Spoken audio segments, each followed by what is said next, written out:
Well, good afternoon, everyone. I'm Michelle Easton, president of the Claire Booth Luce Center for Conservative Women, and I want to thank you all for coming today and welcoming you to our September Conservative Women's Network lunch. Special thank you to Bridget Wagner, representing the Heritage Foundation today. You know, Heritage and Luce have been putting these events on every month for almost 20 years now. Today, I'm pleased to introduce our September CWN speaker, Heather MacDonald. Heather is the Thomas W. Smith Fellow at the Manhattan Institute, a contributing editor of City Journal, and a New York Times best-selling author. Her writing has appeared in numerous publications, including the Wall Street Journal, the Washington Post, and the New York Times. Today, she will discuss the topic of her latest book, The Diversity Delusion: How Race and Gender Pandering Corrupt the University and Undermine Our Culture. And we are going to be selling copies of this afterwards for anybody who likes it for $20. She argues in the book that the toxic ideas first spread by higher education have undermined humanistic values, fueled intolerance, and widened divisions in our larger culture. She's also the author of the 2016 best-selling book, The War on Cops, another great book. She's a non-practicing lawyer and Heather clerk for the Honorable Stephen Reinhardt, U.S. Court of Appeals for the Ninth Circuit, and was an attorney advisor at the Office of the General Counsel of the U.S. Environmental Protection Agency, and a volunteer with the Natural Resources Defense Council. She's also frequently testified before U.S. House and Senate committees, and in 1998, she was appointed to Mayor Rudolph Giuliani's task force on the City University of New York, and she's received numerous awards for her writing. She's a frequent guest on Fox News, CNN, and other TV and radio programs. She holds a BA in English from Yale University, graduating with a Mellon Fellowship to Cambridge University, where she earned an MA in English and studied in Italy through a Clare College study grant. And she holds a JD from Stanford University Law School. At the Criminal Legal Justice Foundation 2018 annual meeting in downtown Los Angeles, U.S. Attorney General Jeff Sessions called Heather, quote, the greatest thinker on criminal justice in America today. She's a very busy lady, a writer, a speaker, but in the spare time that she has, she loves the opera and she loves to swim. Please join me in welcoming Heather MacDonald. Well, thank you so much. This is a great privilege to be back at Claire Booth Luce, which did a lunch for my first book. So I am very optimistic that this will be a great launch for this book as well. I've been speaking on college campuses recently, so you know what that means. I've received the walkout, the storm the stage strategy, and at Claremont McKenna in Southern California, the blockade, which prevented anyone from actually entering the auditorium and hearing my talk. So-called students of color at nearby Pomona College announced that I was a, quote, fascist, white supremacist, war hawk, transphobe, queerphobe, classist, and ignorant of interlocking systems of domination that produce the lethal conditions under which oppressed peoples are forced to live, end quote. So to actually have an audience still in its seats and apparently willing to listen is a novel experience that may take me a while to adjust to. We've been hearing a lot of late about the free speech crisis on college campuses, but not much about its root cause, the narcissistic victimology that is rapidly spreading from academia to the rest of culture. In a word, the American university is in the grip of a mass hysteria. Students actually believe that they are victims of oppression, at risk of their lives from circumambient racism and sexism. The degree of maudlin caterwauling is impossible to overstate. At Brown, students of color occupied the president's office and complained about having to meet such academic expectations as going to class when they were so focused on, quote, staying alive at Brown.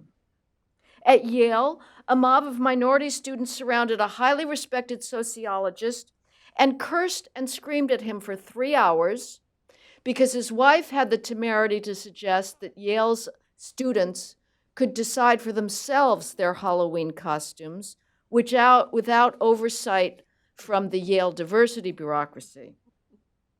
Among the shouts of, "Shut the F up," and "You are disgusting," that were directed at this mild-mannered left-wing professor was a cry of, "We're dying," from one of the ranters, allegedly referring to the endangered status of Yale's minority students. But my favorite moment in this parade of narcissism comes from Princeton. In 2015, Princeton's Black students chanted, "We're sick and tired of being sick and tired." This was a phrase first used by Fannie Lou Hamer, who was beaten in the 1950s for trying to vote. Fannie Lou Hamer had grounds aplenty for being sick and tired of being sick and tired. But any Princeton student, I don't care if he's purple, green, or blue, who thinks of himself as oppressed is in the grip of a terrible delusion that will encumber him for the rest of his life. Perhaps you are thinking, well, at least the adults on campus are trying to give students a firmer grip on reality. To the contrary, the adults actively encourage this hysteria. A massive diversity bureaucracy is devoted to cultivating in students ever more arcane species of self-involvement and ever more preposterous forms of self-pity. You want to know the reason for astronomical tuition? Look no further than this bureaucratic bloat. Students regularly act out little psychodramas of oppression before an appreciative audience of diversity deanlets and vice provosts of equity and inclusion who use the occasion to expand their own dominion. Many campuses have created bias response teams, modeled presumably on active shooter response teams, on the assumption that discrimination is so rampant and lethal on campus that a rapid defense force is needed. Freshman orientations and dorm sessions invariably feature sessions in toxic masculinity and white privilege. Students are taught that they are either the oppressed or the oppressor. If you are not female, Black, Hispanic, gay, or any of the 116 and still metastasizing categories of gender, the only way that you can escape being an oppressor is by becoming a, quote, ally. Allies are something we usually associate with war. And indeed, the reigning thinking is that female students and students of color are literally in a war zone on college campuses and need allies from the opposing side to survive. Am I exaggerating? I am not. UC Berkeley's Division of Equity and Inclusion hung banners throughout campus reminding students of the University of California's paramount mission, assigning guilt and innocence in the ruthlessly competitive totem pole of victimhood. One banner featured a female Black student and a male Hispanic student allegedly pleading, "Allow people other than yourself to exist," a message directed at Berkeley's white students and white faculty. This is not hyperbole. They mean it literally. College presidents are the worst offenders in encouraging this delusional victimology. After the 3-hour expletive-filled tirade directed against the Yale sociologist, Yale's president Peter Salovey actually thanked the boorish student thugs for making him proud of his student body. Yale subsequently conferred a racial justice prize on 2 of the most aggressive participants. The dean of the Harvard Medical School recently removed the portraits of its greatest physician scientists from the entrance hall to the school. You can guess the reason. They were all male. And thus, looking on them would make Harvard's wilting medical students feel uncomfortable and unsafe. We can only wish these budding doctors luck in the operating room. Narcissistic identity politics has destroyed the serious pursuit of knowledge throughout the humanities and most of the social sciences. Students are being given a license for ignorance. All they need to be told about a book is the melanin content and gonads of its author to know whether they can dismiss its contents as thoroughly repugnant and not worth reading. Shakespeare, Milton, Plato, Kant, and Locke have been variously defenestrated by students who have not the slightest clue about Periclean Athens, the Renaissance, or the Enlightenment. A Columbia undergraduate groused about Columbia's beleaguered core curriculum, quote, "Who is this Mozart, this Haydn, these superior white men? The core," she said, "upholds the premises of white supremacy and racism. No professor has ever defended our intellectual patrimony against such ecstatic outbreaks of know-nothingism without adding some puling qualification about respecting diversity." Academic identity politics are now rapidly spreading throughout the culture at large. Every non-academic institution, no matter how previously meritocratic, is now vulnerable, and that means, above all, the STEM fields. Exhibit A in our culture's descent into identity-driven mediocrity and thought control is the firing of computer engineer James Damore from Google in August of 2017.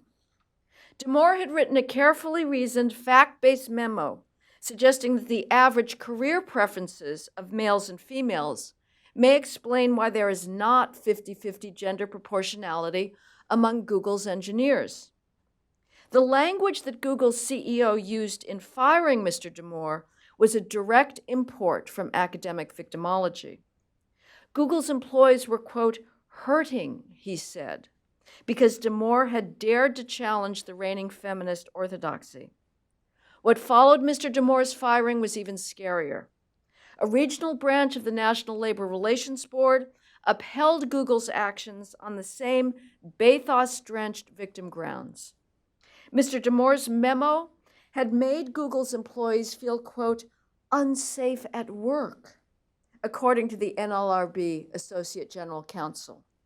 The memo thus constituted, quote, "discrimination and sexual harassment." Consider for a moment what this NLRB ruling means for the sciences. Any evolutionary biologist, psychologist, or economist who studies the different risk preferences and appetite for competition among males and females is now at risk of his job. Those branches of science could be shut down completely, no matter the fact that they are true. The thinking that got Mr. Damore fired is now the dominant characteristic of our time. It holds that the absence of exact proportional representation of various racial, ethnic, and sexual groups in any institution is by definition a product of racism and sexism. To suggest that different groups have different capacities, cultures, skills, and behaviors that explain the lack of proportional representation is not just taboo, it will get you fired. And so the mad rage for gender and racial proportionality in the workplace is accelerating, especially in the Me Too era. From here on out, everything you read, everything you watch in the mainstream media will have been calculated in conformity with the demands of diversity. If you are a white male, no matter how talented, you're going to have to meet a higher standard to get hired or promoted. This summer, California Polytechnic University proudly announced that its crusade to lower the number of whites on campus was succeeding. Every college is in essence doing the same thing, if not as publicly. Newsrooms are under enormous pressure to find reporters, select sources, and originate stories that improve their diversity profile. Book publishers are obsessively scrutinizing their lists to prioritize, quote, diverse authors and themes. Thanks to media pressure and their own human resources departments, corporate boardrooms have made a fetish of gender proportionality. Even before California mandated gender quotas on boards, I voted against every female who shows up on a proxy ballot because I assume that she is there because of her sex and not her business acumen. Case in point, Drew Gilpin Faust, the outgoing president of Harvard, recently accepted a position on the board of Goldman Sachs. Now, who knew that left-wing history professors were experts in investment banking? University administrators and faculty may hate capitalism, but they love capitalist dollars. Even classical music is being poisoned by identity politics. New Yorker music critic Alex Ross triggered outrage against the Chicago and Philadelphia Symphony Orchestras last spring by tweeting that they had programmed no female composers in their upcoming season. Never mind that at that very moment, Chicago Symphony Orchestra was performing Jennifer Higdon's Concerto for the Low Brass at Carnegie Hall, a work commissioned by both Chicago and Philadelphia orchestras, undoubtedly at grotesquely inflated cost. It is absurd to expect gender parity in the concert hall. The reality is this: the greatest composers of all time, whether Bach, Mozart, Beethoven, Schubert, Chopin, or Brahms, were male. Get over it. And simply be grateful for the beauty that they gave us unworthy mortals. But classical music boards are also under enormous pressure to hire by gender and race for conducting positions and everything else. A classical music agent told me wistfully, quote, "If only I had a trans conductor, I'd be rich." Now, it is an unalloyed pleasure that Hollywood is being forced to sacrifice its best box office judgment to meet the demands of the race and gender bean counters. But it is in the sciences where the diversity imperative becomes actually dangerous. Every academic science department, whether physics, mathematics, or chemistry, is in the victimologist's crosshairs. The federal government is demanding that scientific departments hire based on race and gender rather than scientific merit. Science education is being slowed down and watered down in the hope of graduating more females and underrepresented minorities. An oncologist in an Ivy League medical school was berated by his dean for an exam in pharmacology that was, quote, too fact-based. Well, I don't know about you, but if I'm going for cancer treatment, I want my doctor to know the facts about drug interactions.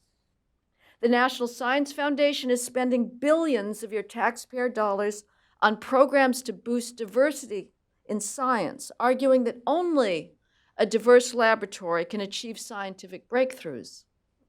That's funny because the 200 or so Nobel Prize winners that were previous National Science Foundation grantees managed to discover dark matter and the genetics of viruses, among other breakthroughs, without conforming to today's diversity metrics.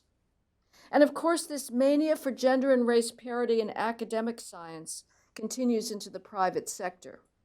After James Damore was fired, a human resources manager sued YouTube and Google for firing him because he had refused to go along with the mandate to interview only females, Blacks, and Hispanics for entry-level engineering jobs. Potentially groundbreaking scientists are being passed over today because they are of the wrong race and gender. Guess who does not care about diversity metrics? China. The best thing that Trump could do to level the playing field with China would be to airlift a few cargo planes of gender theorists from American universities and drop them into Beijing University and China's research labs. Until that happens, China will inexorably pull ahead, since in science it cares only about one thing: accomplishment. Academic identity politics is tearing our society apart. It is teaching young people to hate the greatest thinkers and creators of the past, and to hate their fellow Americans. The diversity delusion, therefore, has to be nipped in the bud. The next time self-engrossed students occupy a campus building demanding more reparations, here is what their college president should say. Are you kidding me? You're the most privileged individuals in human history. You have at your fingertips the thing that Faust sold his soul for, knowledge. You're surrounded by libraries that would have driven the Renaissance humanists mad with envy and desire. You can read any book that has ever been written. You have access to scientific laboratories that are the most advanced in the world. You can pursue languages, literature, and history. Everything is available. Far from discriminating against minorities and females in hiring, every faculty search here is one desperate effort to find remotely qualified, underrepresented minority and female candidates who have not already been scooped up by better endowed schools. Far from discriminating against underrepresented minorities in admissions, we employ double standards in order to engineer racial diversity. I can assure you that my faculty are not bigots. They have nothing but goodwill for history's oppressed groups and want all their students to succeed. At this very moment, millions of Asian students abroad are studying night and day for the privilege of experiencing this alleged maelstrom of hatred. If you feel so oppressed, step aside and let them take your place. But a college president never says any of these things, of course. Instead, he is silent before these outbreaks of narcissistic delusion, happy to sell out his faculty as alleged racists, and penitently promising to make further amends for so mistreating the oppressed students. It becomes imperative, therefore, for the rest of us to rebut the victimology narrative.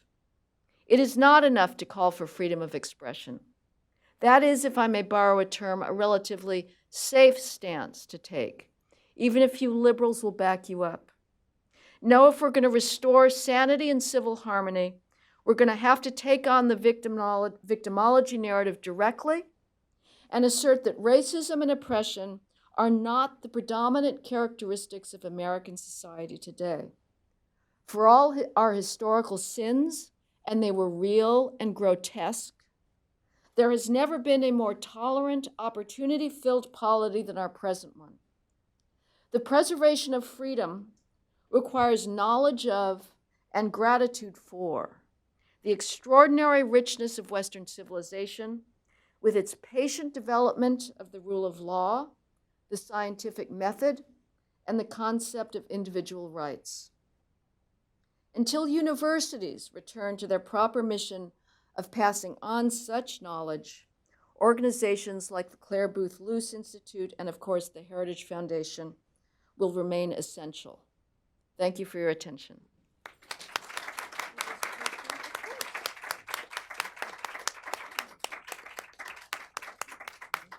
What an excellent talk. What an excellent book. Thank you so much. Thank you. We have a little bit of time for questions. I think we have a mic coming. Yes. Oh, wonderful. If you would please give your name and your affiliation, and would you call on people, Heather? Of course. We have one in the center. Yeah. Do you see a light at the end of the tunnel? Do I see a light at the end of the tunnel? I know I'm going to be very honest with you. In a position like mine, it's almost mandatory to be optimistic. And I'm going to share with you that, I'm a pessimist by nature, so take that into account. But I'm also a realist, and I have been writing about the Academy because it's the thing I care about most for 30 years, and it just gets crazier and crazier. I would say the best hope is that now the revolution is eating its own. You have left-wingers that are being attacked for racism and sexism on completely fanciful grounds. Whether that will happen enough that those people on campus will rise up. Certainly what needs to happen beyond just telling the truth, I mean, that's really what needs to happen is every one of us, if you have a megaphone or any kind of platform, you have to push back against the oppression narrative. Because as long as that remains the dominant narrative of the elites, the demand for preferences is going to be overwhelming, and the demand to shut down nonconforming speech is going to be overwhelming because it's done in the name of safety for these oppressed groups. But the other thing that needs to happen is alumni have to start exercising due diligence and stop funneling tens of billions of dollars into their alma maters without paying any heed at what's going on. Now, we're at risk of reaching a tipping point where the majority of alumni are themselves the products of the victimology university and buy into its premises.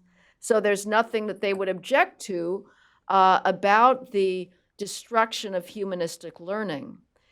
Certainly, the election of Trump does show that there is a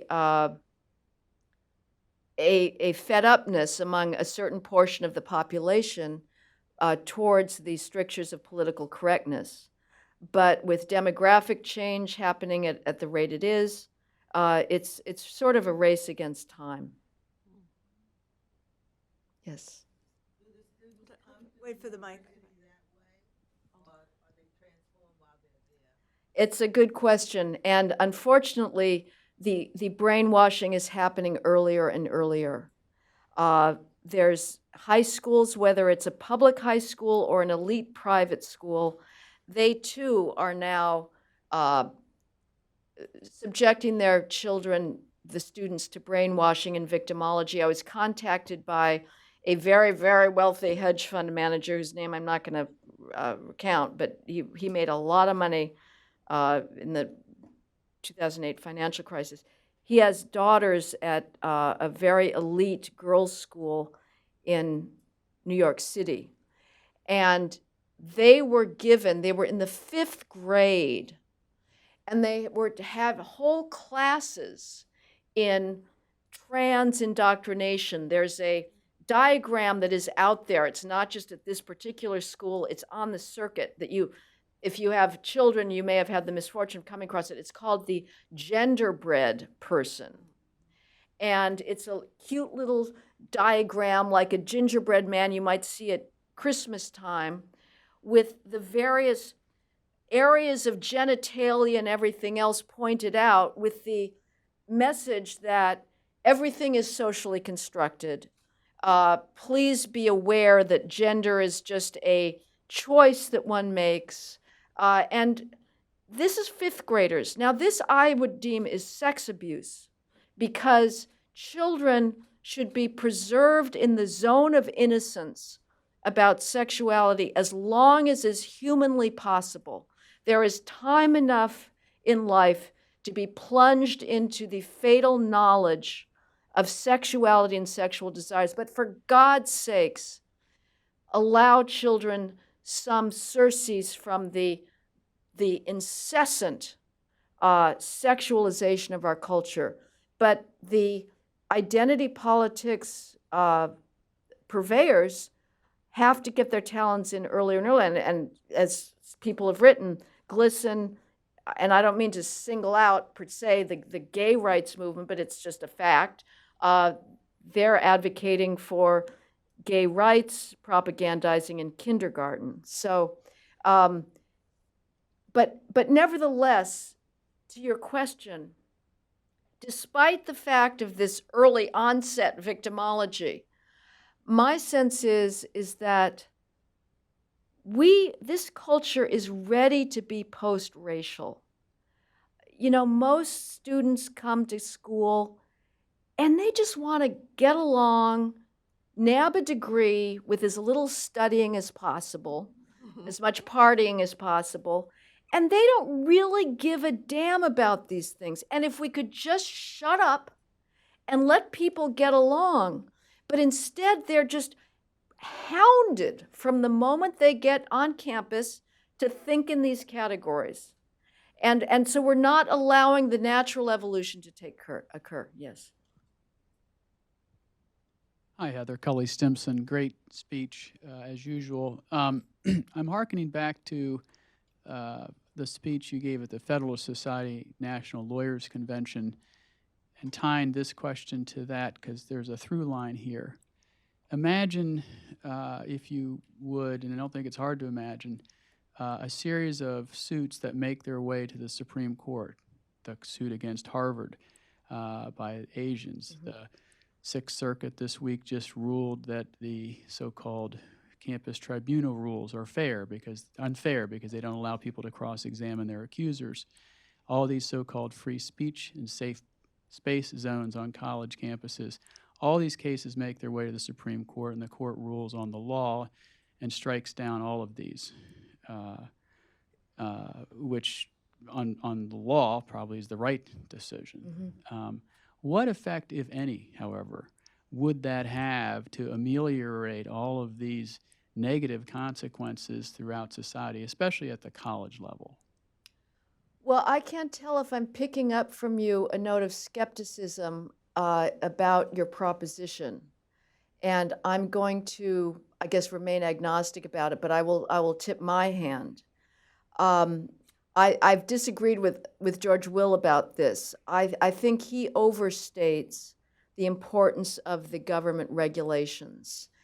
He was actually persuaded by Drew Gilpin Faust, the former Harvard president, that, oh, it was just the Obama Dear Colleague, the 2011 Dear Colleague letter that imposed these draconian rules that violate due process that made us do it. Otherwise, we would have been just fair to males.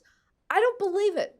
I think what's going to happen, you've got Betsy DeVos, who is going to be, she's rescinded the 2011 Dear Colleague guidance that said no cross-examination, allow the double jeopardy right of appeal for acquittals, preponderance of evidence standard, a little hair of guilt means you're guilty.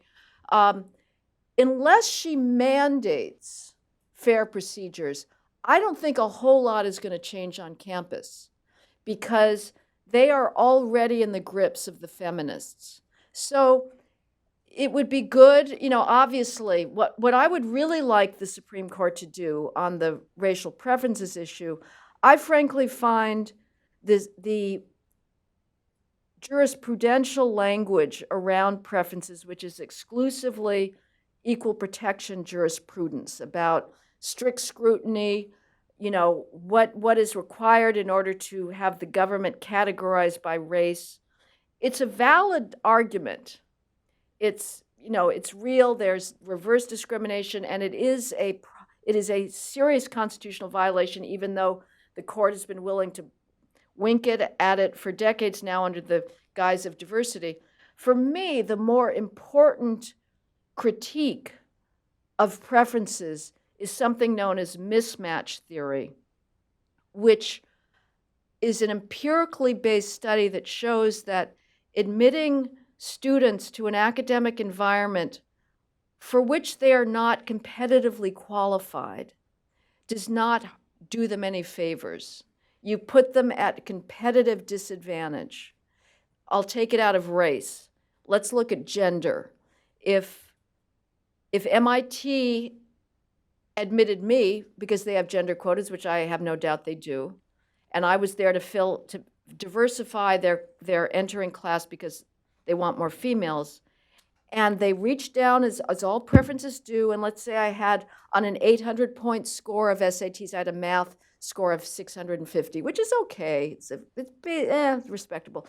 But everybody else who'd been admitted on merit had 800 math SATs. What's going to happen to me my first year?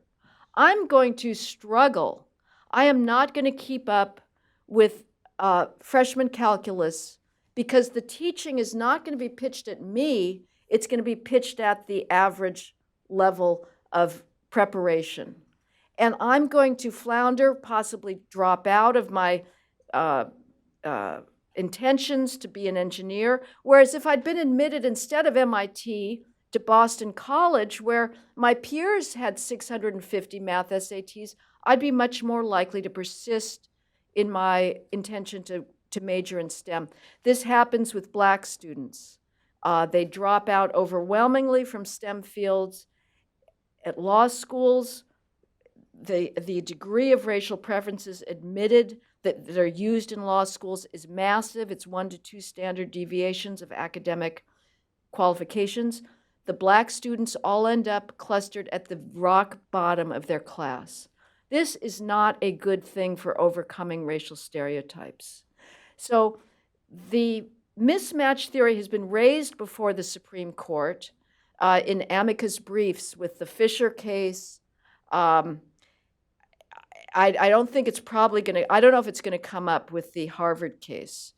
But unfortunately, Antonin Scalia, in oral argument, referred to it, but his choice of words were not apt. He's a wordsmith, but at this particular moment, he sort of was struggling to get across the concept of, well, you're not really ready for this school. And it came off, the New York Times seized on it and said mismatch theory is a racist theory. And whatever progress had been made at that point in trying to introduce it into the public discourse was dealt a very severe setback. But I would like to see that be the dominant mode of analysis for looking at preferences in affirmative action. We don't use the phrase affirmative action because it has a touchy-feely, feel-good aspect to it. What we're talking about here are very large preferences. Because these college administrators hold their data close to the chest. You have to drag it from them kicking and screaming because they don't want the data to be out there that would allow further confirmation of the problem of mismatch. Richard Sander, who's the most prominent proponent of this theory, a liberal, very liberal law professor at UCLA, sadly just lost an appeal in the California court system trying to get the California bar to share with him its vast, highly detailed database of undergraduate GPAs, LSAT scores, law school GPAs, bar passage scores and passage rates that would allow him to hammer forward his thesis that by admitting black students with large preferences to law schools, you actually end up with fewer black lawyers because they end up failing the bar. Over 20% of all black law graduates never, ever pass the bar because they've all been put into schools for which they're not qualified, and they learn less than if they'd been put in a school pitched to their understanding. So I think what we need here is not just regulatory and legal change. We need to take on the factual, the lies behind this regime as well. Yes. Hi, I recently graduated from university, and a lot of my friends have bought into this diversity ideology. So I was wondering if you had any advice on how to start a conversation with them and how to get past the screaming and name calling to an actual substantive conversation. You're talking about me? I was surrounded, like they wouldn't even let me talk. Yeah, I guess, well, like I say, I don't think being female is an accomplishment. I just don't think to me, it's irrelevant. I don't think I should be promoted because I'm female. I don't think I should study things that are female. I do not think it's the most interesting category about people. And I would ask them as well, do they really believe that they want their medical students to be admitted based on race and gender? Do they think that's relevant? Do they really care about what the gender and race is of a doctor, or do they want those medical school graduates to be chosen based on accomplishments rather than the trivialities of race and gender?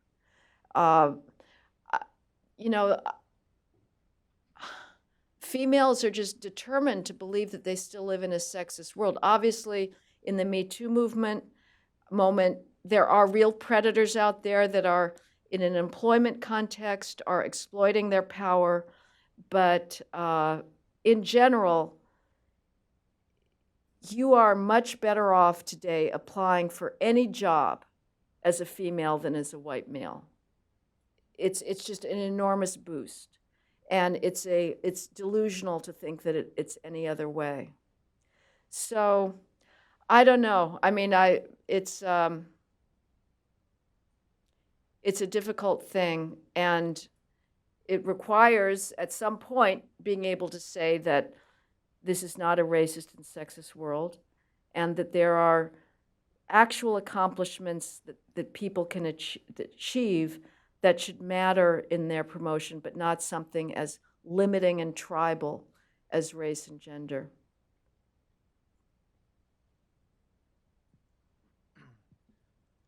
My name is Ryan Newhouse. I'm an intern here at the Heritage Foundation. I'm a recent student like her. Is there a point in history in which anyone can define where people lost sight of the importance of merit and hard work? Yeah, it's a good question. And is there a moment in history when you have the self-hatred in the civilization? I mean, I don't know of a civilization that has had this degree of self-accusation. It's quite amazing.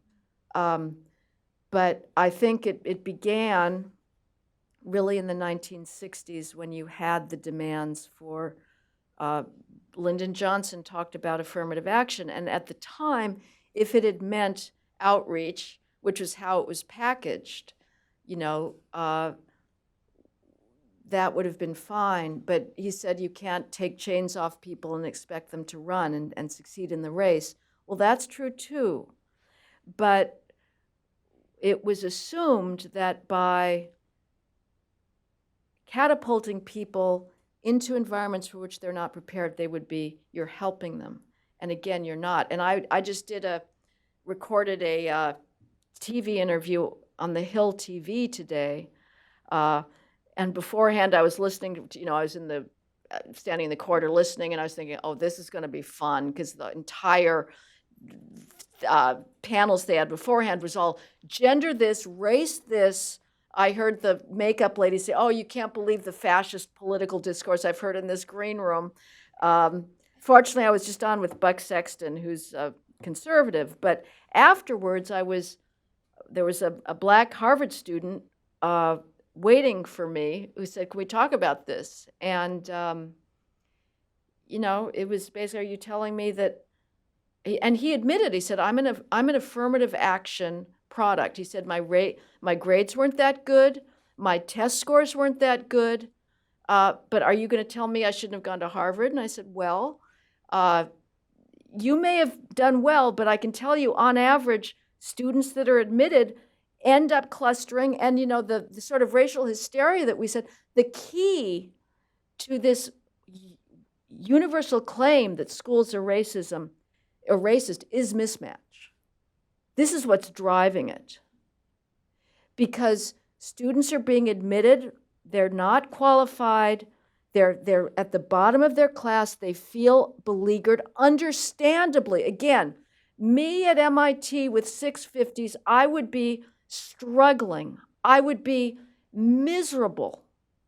And I would have two options. I could say I was admitted to an institution for which I was not qualified, or I'm in a sexist institution. I feel uncomfortable. It must be because there's pervasive sexism here. And not surprisingly, most students in that situation choose the latter explanation. So the sacrifice of merit began back then with trying to catapult blacks ahead of their catching up academically, and we've never looked back.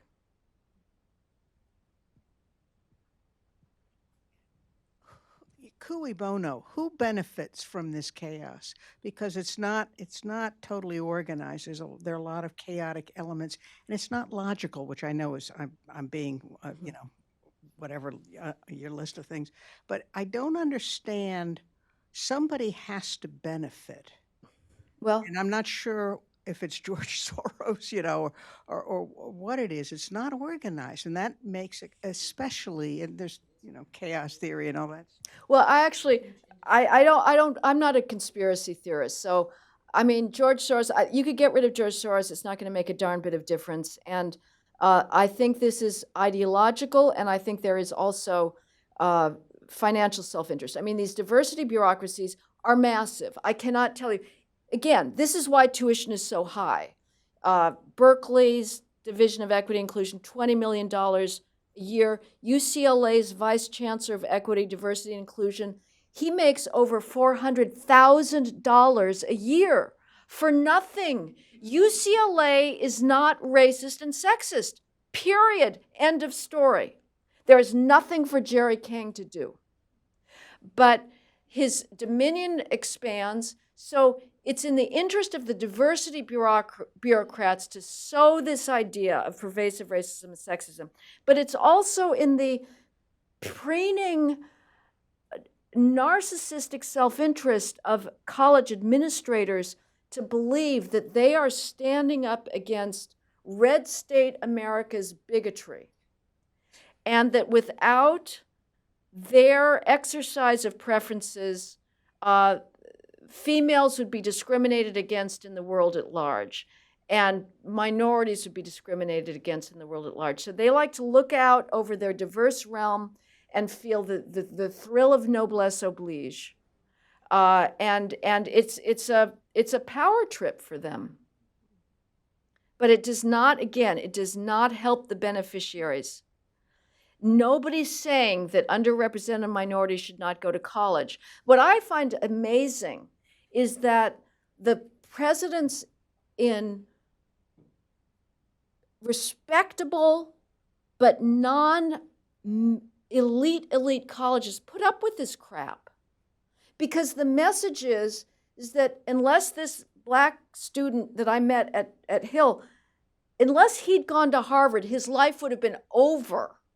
That supposedly the only way you can succeed is to go to Harvard or Yale or Stanford, as if nobody could possibly survive going to University of California, Riverside, or Santa Cruz, or Boston College, or University of Massachusetts Amherst.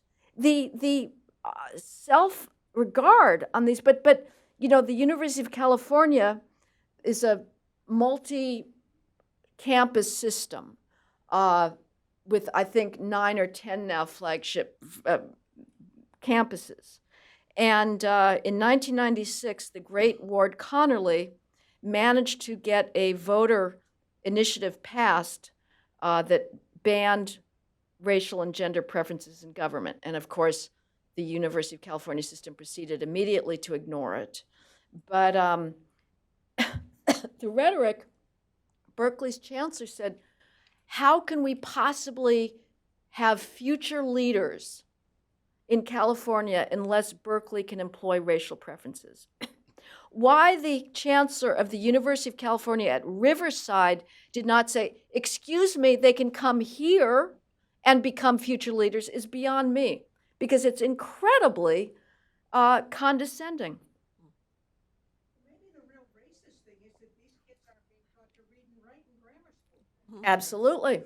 There is a huge skills gap. It has been a 200-point skills gap forever, and nobody wants to talk about that.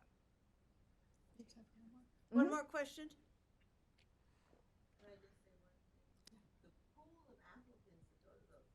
Something's wrong, Frida Hugley.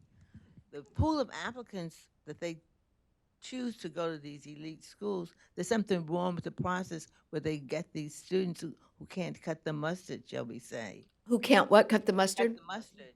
Well, the applicants are what they are. It gets back to the same problem of what's in the pipeline, that families are failing and schools are failing. And I'm not going to exclusively blame the schools. I think we need to have a culture of achievement. We have to destroy the acting white syndrome so that students feel like they're as passionate about academic achievement as Asians are. Asians are whooping everybody's ass for one reason, because their parents are fanatical about academic achievement. They ride them. They make sure that they're going to school, that they're taking their textbooks home, and that they're doing their homework. And that intensity about academic achievement has to spread throughout culture. And if it doesn't, I'm afraid we can have all the charter schools, we can have all the vouchers we want, and you're still not going to close the achievement gap. I wonder if I could just ask, Heather, you opened on, you're naturally a pessimist, but you need to be an optimist on this. For those who have students as children or alumni looking at the campus, speaking to young people, what would you recommend a young person, or are there organizations that you would recommend a young person getting involved in that give you hope, or that would help them with arguments? What do you see on the horizon for alumni who are donors to get more informed? Everyone should go out and read the book and buy the book, of course. But what are some of the organizations that do work along these lines in an ongoing way that the interns should get involved with, or that the rest of us should be following closely? Well, I have nothing but respect for conservative students on campus today. I was not political in college. I was a default liberal, but I didn't have to think about it much because this was before the onset of multiculturalism, so I was allowed to read the greatest works without thinking about the melanin and gonads of the authors. And I'm very grateful for that. That was a privilege. Today, it's hard. I mean, I think college should be a politics-free zone. I think it should be a total headlong immersion into greatness. I believe in the ivory tower. But these days you sort of have to choose. So I would imagine that the heritage interns know more about these organizations than I do. They're out there. I suppose Young Americans for Freedom, the Turning Point USA. I'm a great supporter of conservative newspapers on campus. They provide just an extraordinary check on the abuses of power of these diversity bureaucrats. But I would say, again, like, you're being stripped of your innocence here too. But I would say, try and read the great books. Even if your professor is reading them through the lens of race and gender, this is your perhaps only opportunity to encounter these great expressions of imagination, empathy, and creativity. Seek those out. Marketing majors are fine, but frankly, it's a waste of time. You're going to learn that on the job. So again, your main thing there is to study, not to party, and not even to do political activism. And alumni should there's the American Council of Trustees and Alumni, there's FIRE, there are groups that are monitoring this, so it's up to everybody to keep informed. Great. Well, thank you so much. Thank you. Very much. Very helpful. Thank you.